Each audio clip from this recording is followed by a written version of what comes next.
আয়কর রিটার্ন জমার সময় আবার বাড়ালো এনবিআর। করদাতাদের জন্য বড় স্বস্তির খবর।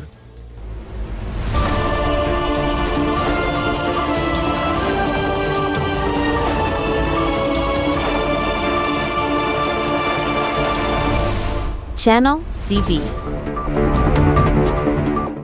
আবারও আয়কর রিটার্ন জমা দেবার সময় বাড়িয়েছে জাতীয় রাজস্ব বোর্ড এনবিআর।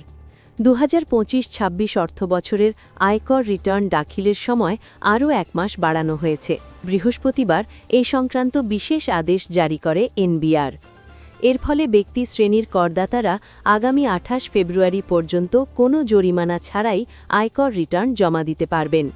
এর আগেও 2 দফায় সময় বাড়ানো হয়েছিল।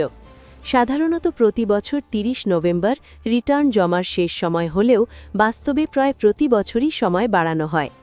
বর্তমানে দেশে প্রায় 1,15,00,000-এর বেশি টিআইএনধারী রয়েছেন। তবে এখনও পর্যন্ত রিটার্ন জমা দিয়েছেন মাত্র 34 লাখ করদাতা। এবার অধিকাংশ করদাতাকে অনলাইনে রিটার্ন জমা দিতে হবে। এর জন্য যেতে হবে এনবিআরের নির্ধারিত ওয়েবসাইটে। প্রথমে রেজিস্ট্রেশন, তারপর ইউজার আইডি ও পাসওয়ার্ড দিয়ে লগইন এবং ঘরে বসেই রিটার্ন জমা।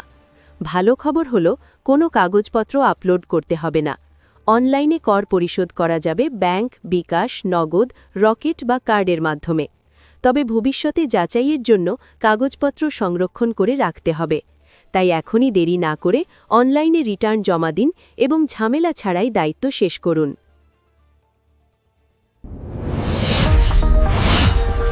Subscribe now for daily news and updates.